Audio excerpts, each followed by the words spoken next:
For we thank you and glorify your name for giving us this day, for giving us life, for giving us health, for giving us voices, Lord, to praise you. Thank you for making us wonderful and fearful. All glory to you now and forever. Amen. Sisters, all together.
by the name of Jesus Christ of Nazareth, whom you crucified, but whom God raised from the dead.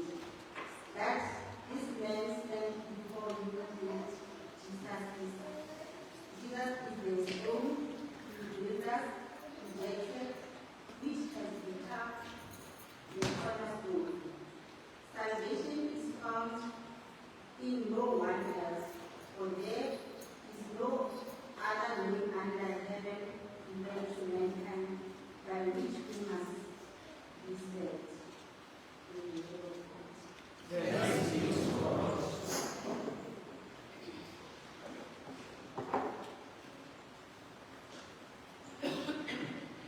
When the psalm is running with Psalm 23,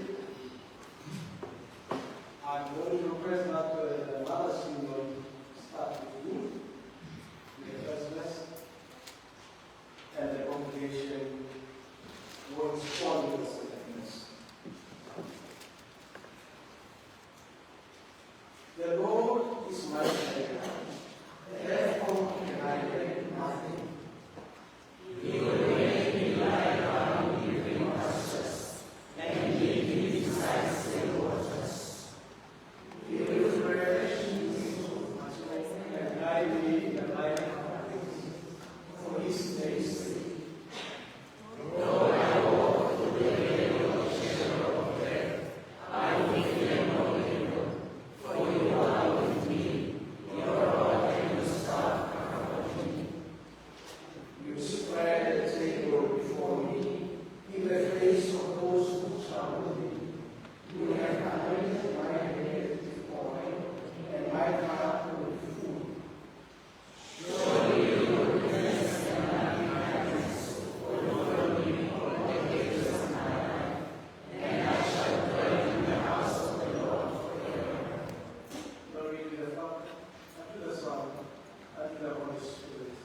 As it was in the beginning, is now, and will be forever. Amen. Pastor David.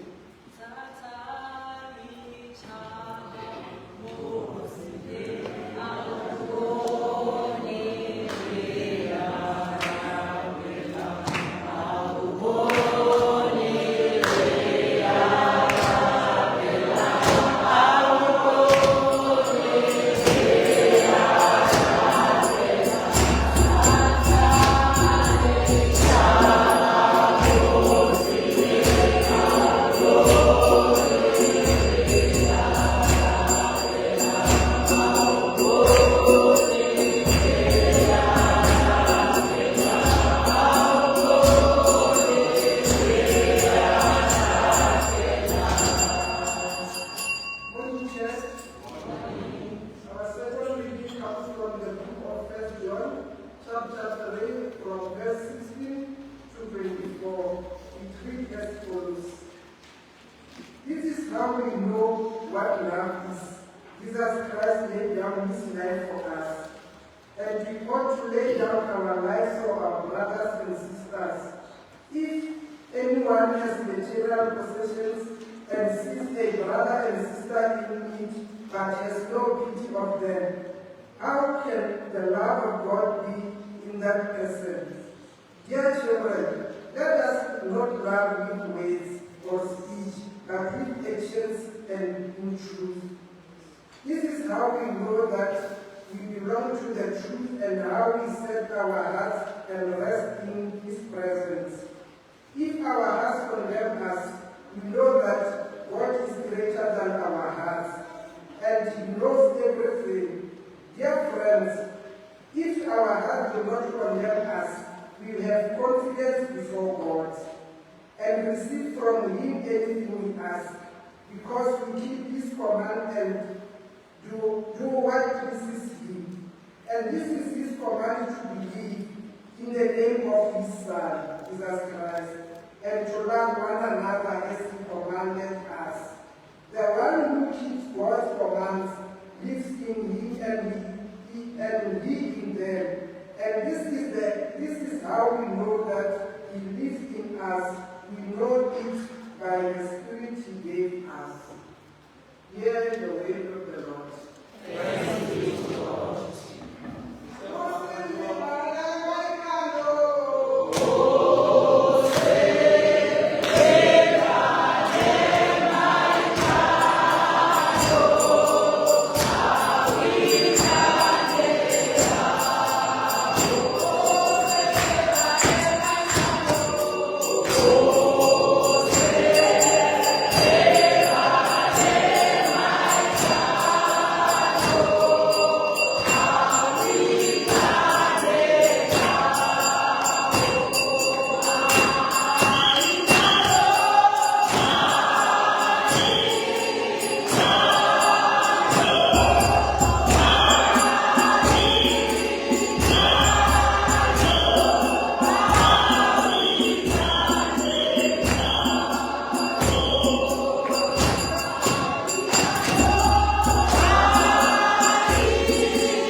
Praise to Christ our Lord.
not only as individuals, but as a community and a body of Christ.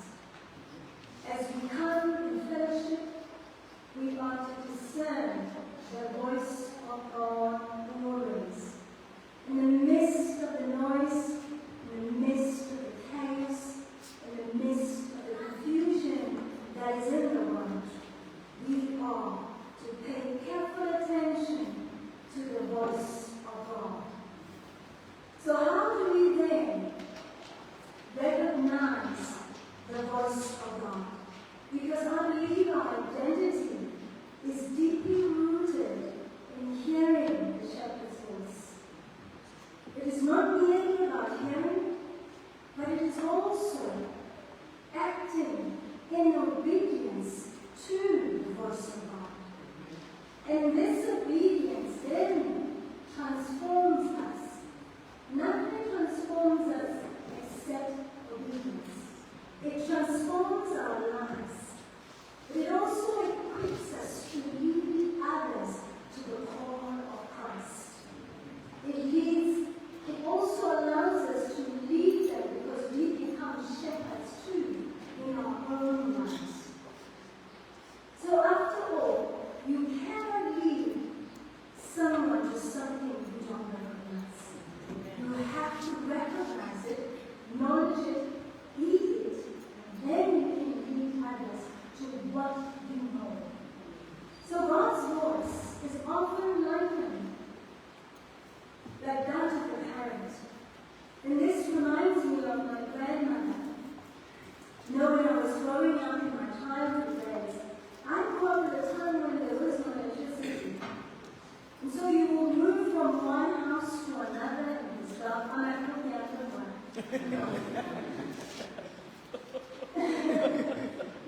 So you will move from one house to another. But there's one thing that she will do. She will say, I see you, Willie. You know, her voice will echo in the background so that you don't get to be afraid. And be afraid of the dark. And that is God's voice to us. Echoing in the background, saying, I am here, I see you, I am walking alongside of you. So her voice was my comfort. Her voice instilled confidence within me, dispelling all fear. And that's the voice of God. And that's the voice that we seek, and that's the voice that we hear. So similarly, as I said, the voice of God provides comfort. Nothing provides comfort in this world except the voice of God. The voice of God provides comfort. It also guides us in our journey. Because as we're sitting here, we have different journeys. Yes, we are called into the house of the Lord, but we have different giftings, different talents, different things. But we are a body of Christ with those different gifts and talents coming together and seeking His voice. And sometimes the voice of God may not be audible. It might not be a bang, you know, because sometimes it comes in the smallest slightest voice to nudge you and warn you and encourage you. But you have to pay careful attention and diligently attentive to what He's saying. And it resonates deep within our hearts and spirits, and it speaks words of love. That experiences of the voice of God speaks words of love. It will not go contrary to the scripture. It will speak wisdom. It will speak truth. And it will guide us through uncertainties. Because we do live in times of uncertainty, isn't it? But what is our guideline? It's His word and voice to us as believers and as Christians. So how do we then recognize this voice amidst the noise, amidst the chaos? And I want to say that it begins with intimacy. It begins with intimacy with the Good Shepherd. It begins with intimacy with Christ Jesus, through prayer, through studying of the Scripture, allowing the Holy Spirit to speak through the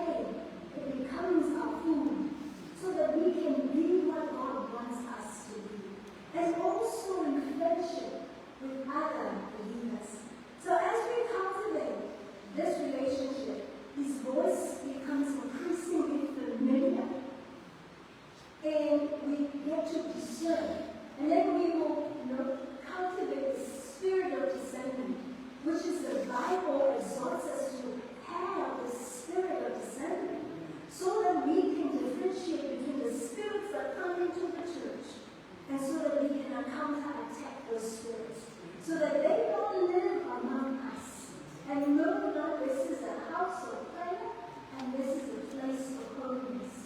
And they don't have a place.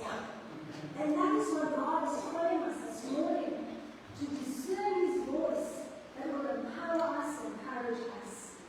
And it will allow us to trust Him. Because when His voice is audible to us, and when we follow His voice, we no longer going to trust each other, but we're going to trust Him with each other. You understand me? We're going to trust Him with each other. So we no longer understand, but we are going to be one. And moreover, the key point to listening and hearing His voice is obedience is the key. Because if we're not obedient to what He calls us, I always say that the church has a pattern and it has times. As much as we have seasons in the church, we know that we have green season, white, and then there's liturgical colors, and then we have Advent, we have Lent. God works in that space as well of seasons. So we need to pay attention. What season is this? So that we are able to pray in the Spirit in the season that we're in. So that we don't miss what the Holy Spirit is doing in our midst, in our community, in our government, in our country. We are given that authority, the church, not unbelievers. Believers are given that authority. And God will never bypass us and give authority that He has given us to unbelievers. And that is why it has to start here, and then it permeates outside. But if we don't catch it in the Spirit that this is what God is doing, we will miss what He's doing in our communities. But if we pay close attention to His voice, we will know what time it is.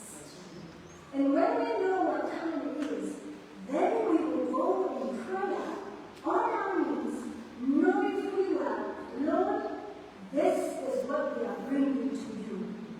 Not what we want, but what the Spirit is saying to us. And that was the Bible said that we are to pray in spirit and in truth. So when we move from the physical to the Spirit, something shifts and happens. And then the church then has power. And then they look at us and say, what happened to the Anglicans? We thought the Anglicans were just the people of ritual, and now they are people of spirit and ritual. And then they're like, wow, now that's a double blow for Satan himself. Because now we are understanding our true identity. But if we miss the voice of God in our midst, we will miss our understanding of who Christ is. So, as followers of Christ, we are called to listen attentively to His voice and His leading. And one thing that I always call that you have to look out for the better voices. What I mean about the better voices, it is the voices that are louder than what God is saying. The voices that will confuse you. Because Scripture tells us that throughout history, humanity has grappled with the pull and conflict of competing voices. These are the competing voices we need to fight against. And today, this struggle is by constant baggage of opinions, social media, news, they're telling us this. Oh Lord, they never tell us anything positive. You know, before there's anything after another. But as the children of God, we know that even in the bad things, God is working in our midst. And there should be goodness in those bad things as well. So we are to take the goodness out of the bad, because that's what God always does. Turns the bad into the good, and it works for us. And when Satan thinks that the bad was going to work for us, and then it just miraculously works for us. So we have to pay close attention of those better voices. And if someone calls me sometimes,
And until we grow ourselves, our spiritual ears, and grow in them, then we get to listen to God.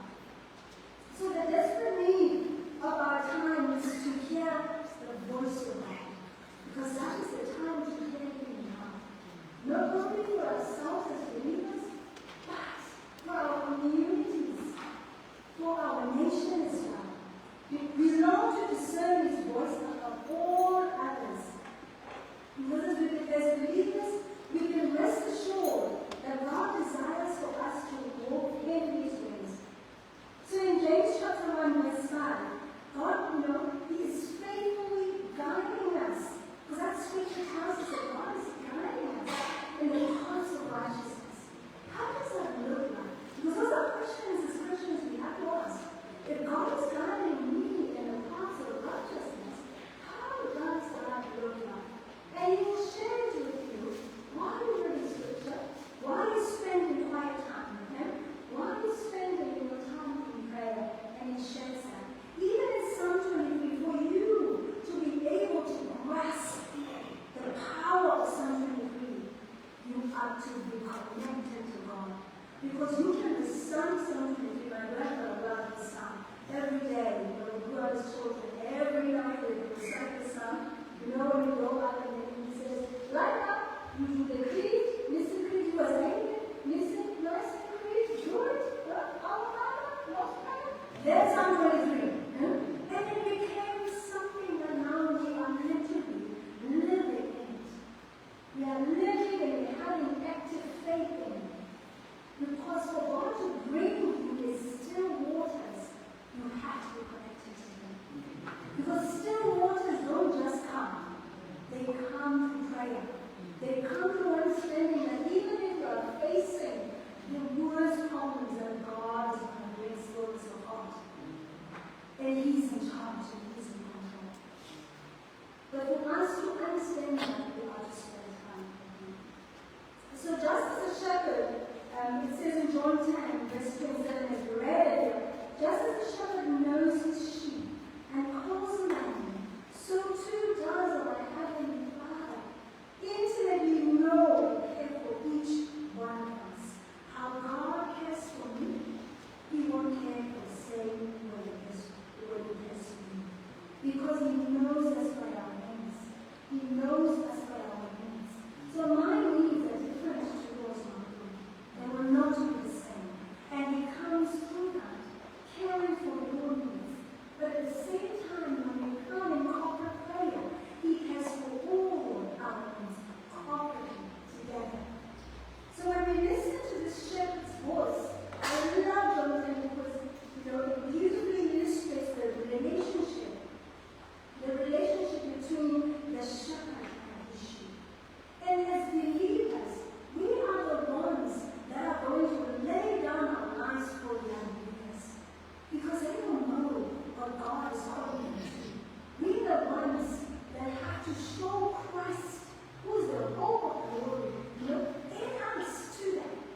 For them to understand the love of God, to understand the sacrificial love of God, and why Jesus died on the cross, and why we do the things we do, and why we believe the way we believe, they will have to see it through us.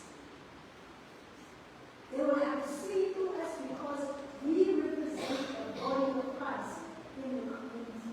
But if we are not loving, what happens? If we're not caring, what happens? If we don't have mercy and forgiveness, what happens? If we don't grow in the fruits of the Spirit as a church, what happens? Our communities die. Because the people that are supposed to be the light and the salt and everything in the communities, they are themselves dead. And that is why it is important for us to discern the voice of God. And we need to be attuned, to the voice of God. Our ears having to attune to Him. Now, not every voice we hear is from God. And that's why I say it's very important for us as believers to spend time in prayer so that we can grow in discernment. And when we grow in discernment, we will know. It will be that thing that when the Spirit touches, we'll be like Oprah.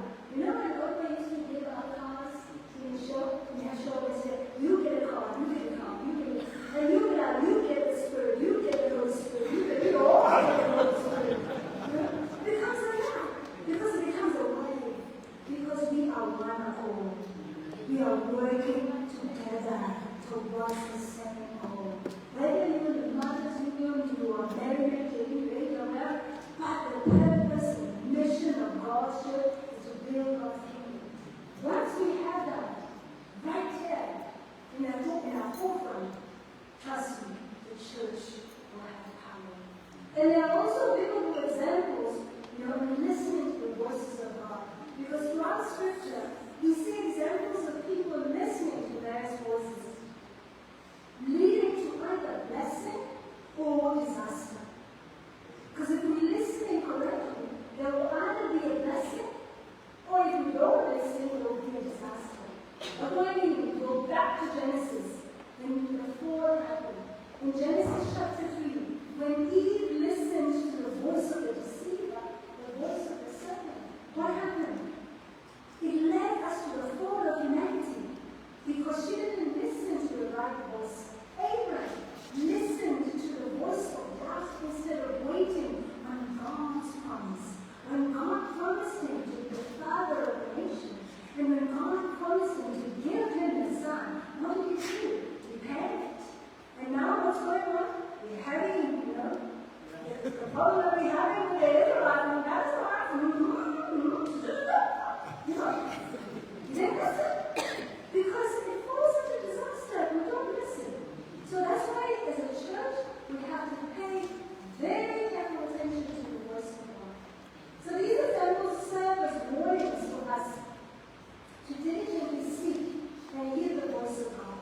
And also in Acts chapter 4, I love Peter and John facing the opposition from religious leaders of their time, preaching in the name of Jesus, because that's also going to happen.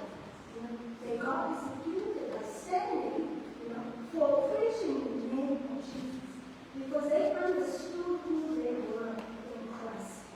Despite the threats and intimidation, they boldly proclaimed the name of Jesus. So when we listen to the voice of God, you will be courageous, you will be bold, you will stand in the midst of people pointing fingers at you and say, this is the right way to go. This is wrong. You will stand up for what is right, because the Spirit is convicting you through Christ, through the Holy Spirit, that this is the right thing. Then you will not be caught up in places where you are not supposed to be in the first place. But if you are, you will stand for what is right, because of the prompting of the voice of God. Trust me, I've been into places where I would like, look, how did I find myself in this one? No, I am not going to that much. And I say, I bow down to you so much, and it's great to see you. All with that, we hallelujah, and take them and I walk out. Because I was like, oh, okay, it's not my thing. Because the moment you stay, the devil is going to tempt you even more, and tempt you even more, and then you become like them. But you have the voice of reason. So when you go out, they respect you even more because they know what you stand for. And that is how we grow in Christ. Another thing is when we seek Him, because every time we're together, whether we're together or you are at school, or driving your car, you are doing grocery shopping, have a time of saying, Lord, I seek your presence. I seek your voice. If you are a busy person, you are running a business, you're doing tenders and this and that, have that time in the morning when you're drinking your coffee or your tea, and you say, Lord, I just take this out to you. It doesn't take you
those who are here to support them. Then two people who are here to support them, to accompany them, and also to call upon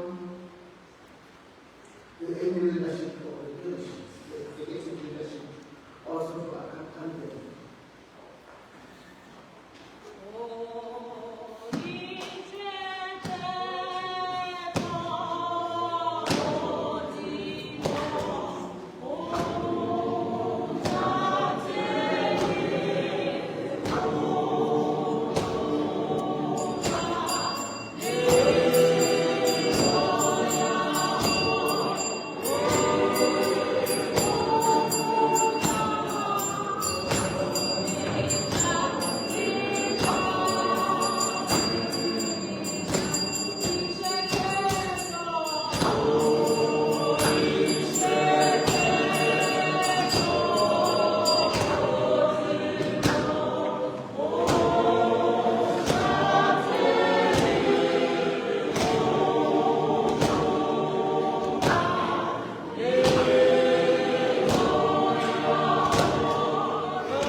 Now I want to know why every time we read the gospel, we get to say, listen to good news proclaimed.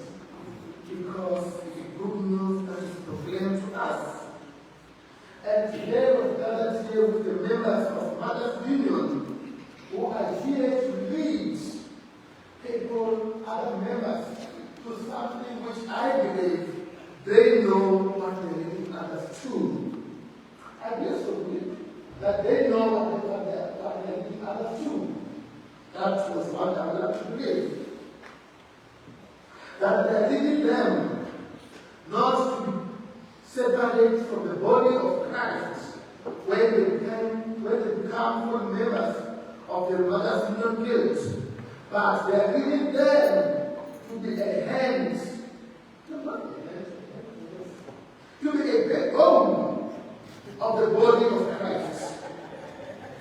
Because we need them in church first before they go to be members of body of Mothers Union. They have a role to play in church. So robbing you today as members of Mothers Union, we are not chasing you away from church. Rather, we want to recognize that voice which you have from God on how are you going to use it in the church. Amen.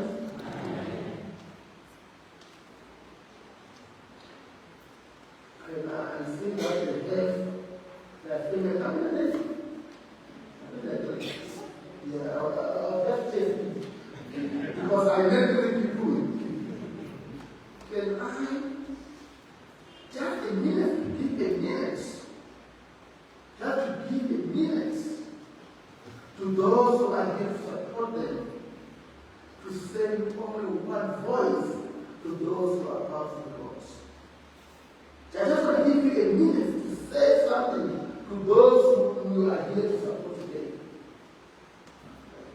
So I'll give those who are here to support others, not to the relatives. Just a minute.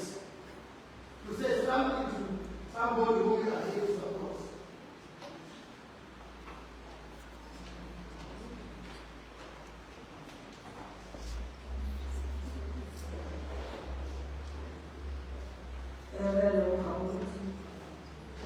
Special greetings to the leadership of the church council, and of course the leadership, the executive of the Mothers Union. Ours is to say to all those who are involved today, welcome to Mothers Union. In my church, we call it Prayer Wednesday. This is one of the most powerful communities in the church, because the Mother's Prayer is the one that helps us, whether it's those of us who are leading in government, Without the prayers of our women, we are not going to have the direction as we went to take the nation. We are also safe at home for us, our children, even our husbands, even our family, for them to be able to succeed in everything they do. It's out of those prayers. So my words to all of you is to say, be strong for the church, be strong for society. And Mobuti, I would be unfair if I do not comment to say, as somebody who is given responsibility to look after the health of the people of this province, I am asking all of you to pray for the health of the nation. I'm asking all of you to be my partners in terms of fighting the poverty, fighting disease that continue to take away the lives of our people. Praying for us, our road accidents that are taking the lives of our young people.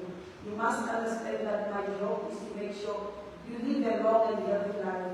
At least if you live 70, then I will have performed. Now, anyone who lives before the age of 70 and dying, unfortunately, I will not have performed. Therefore, I need your prayers, women. And the more you join Mothers Union, the more you join prayers, women, therefore, we will do away with disease, we will do away with all the social ills, the drugs, the youngest that are out there. So this uniform has got pockets. All the uniforms, whatever church, it's got pockets because it's a religious passport. Meaning, once you have it, you must work hard wherever you are. I'm expecting you in all my hospitals every Thursday to pray for those who are sick. While I'm giving them medication, please pray for them. Because without prayer, we are not going to fight the disease. The 1912 church helped us to fight apartheid. The 2024 church must help us to fight unemployment, inequality, and poverty. So I challenge all of you to join me in this battle of fighting the social ills.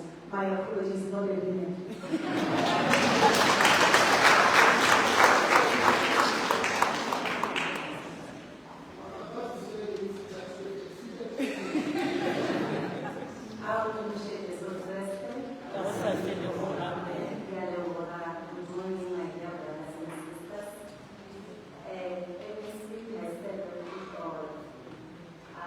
Just saying congratulations to them. Continue to be the son of the earth. And I would like to congratulate them to saying yes to the divine call. It's a divine call, and you are going to work for the Lord. Thanks very much.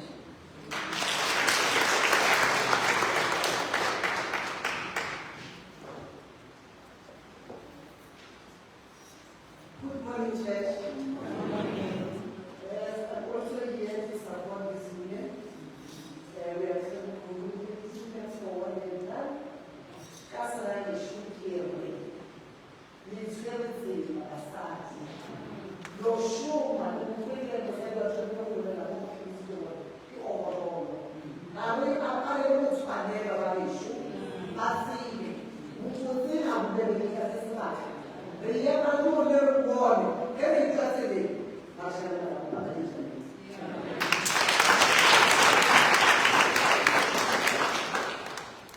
Oh wow, what a great prophet was just in the brief. We don't know the fishing, but we all show that we are on duty. So if you see the honorable asking you, we start praying for you on Thursday. That is me. Just let us go after and say, pray for me for their duty. And you know that the reason why your job is public is to show that you need to put elements of ministry in there. So, whoever alone, they are here to assist us. Are you over to you to take it over?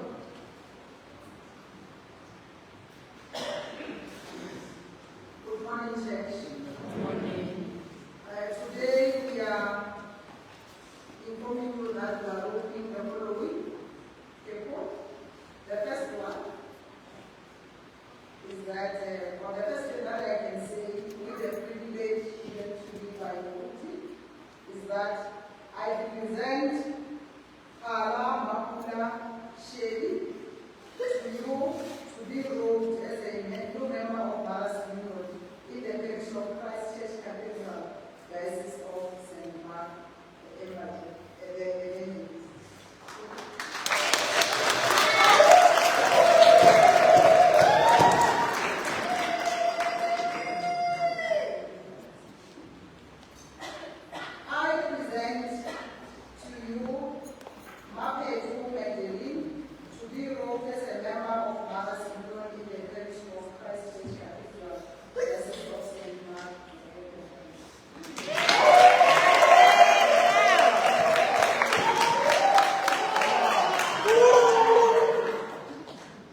as we describe the aims and objectives of Mother's Union, together with that, the people's. We say them together on page 25.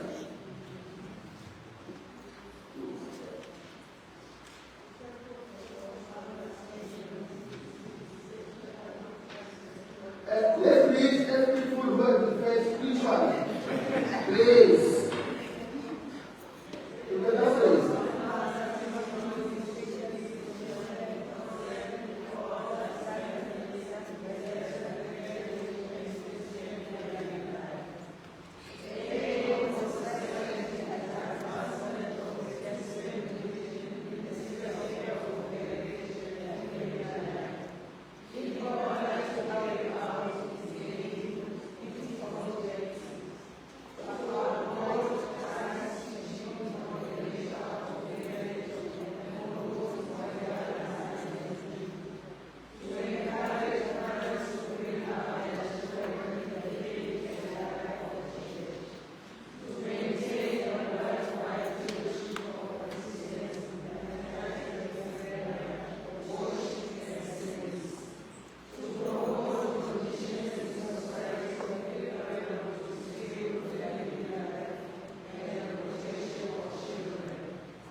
Members of the Walden Mothers Union is open.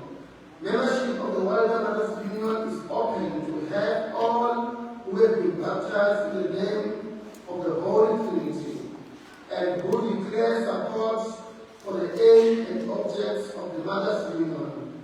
I ask both new and present members to join in affirming their commitment to the Mothers Union. Do you reaffirm your baptism promise? Will you try to uphold and support the aim and objects of Mothers Union? Will you continue to plan your life to include prayer and Bible reading and worship in church?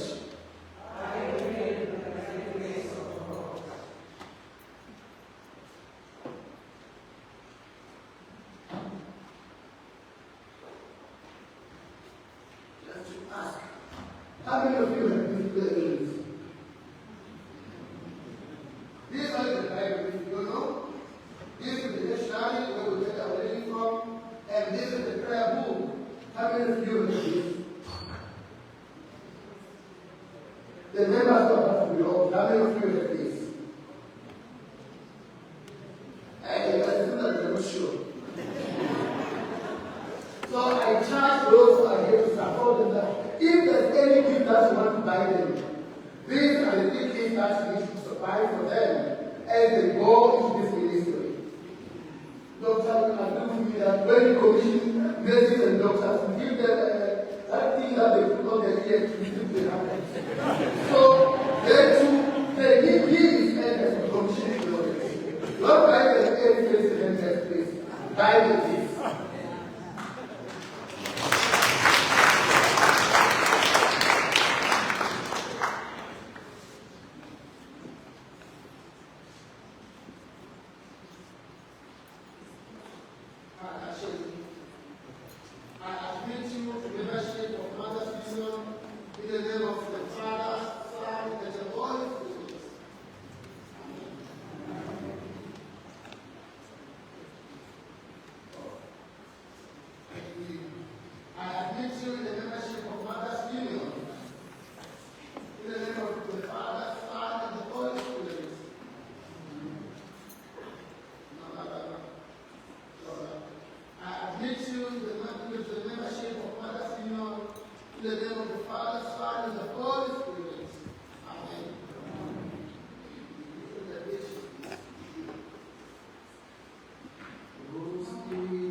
because when he said our house, he says you are vows.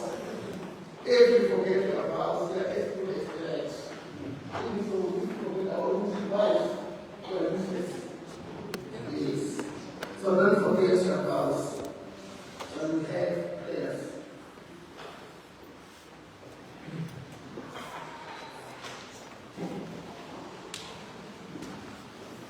Shall we pray? Almighty God, our Heavenly Father, you have taught us to pray and to give thanks for all the people. Receive our prayers for the Universal Church, that it may know the power of your Spirit, and that all your children may agree in the truth of the Holy Word, and live in unity and godly love. We pray that you give us guidance and blessings as we come before you, believing that today's teachings are well received by all of us. Father, we pray that you bless those who have accepted your call to serve, that they be guided by your word to spread the gospel of love to all. We pray for your servant Rendani, our Muhiji, Luke, our bishop, together with Tabo, our metropolitan, and all other ministers of your way and sacrament, that by their life and teachings, your glory may be revealed and all nations be drawn to you. Guide and prosper.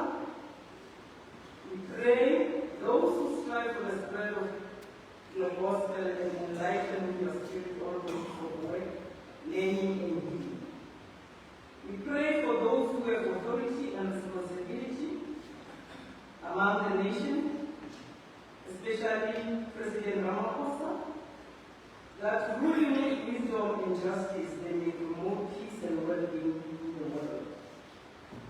As we are approaching the date for the forthcoming provincial and national elections of the 29th of May in our country, we pray that there be peace and tolerance in the nation, as we are all still a young democracy, that this process be guided by the way of wisdom. To this congregation and all your people in the different callings, give your heavenly grace that we may hear your holy word with obedience heart and serve you truly all the days of our life. As you taught us to seek you first, Father, comfort and heal those who are in trouble, sorrow, need, and sickness, as whoever believes in you shall not perish but have eternal life.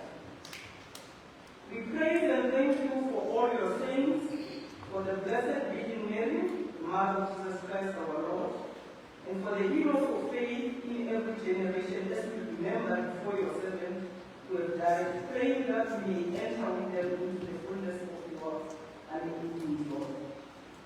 Grant this, Holy Father, for Jesus Christ's sake. Amen. Amen.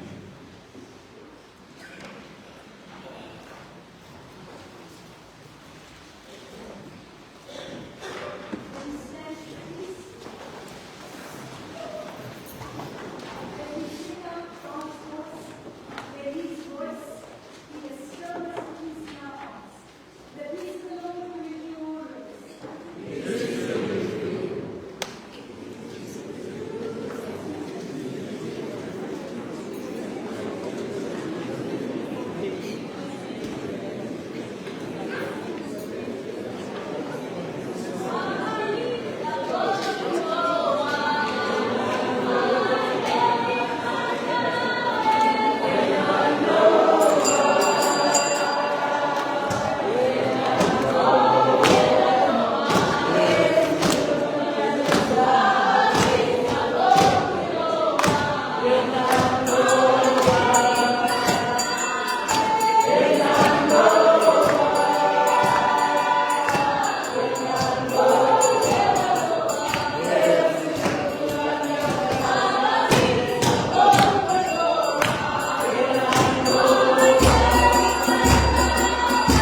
Saya settingnya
Oh.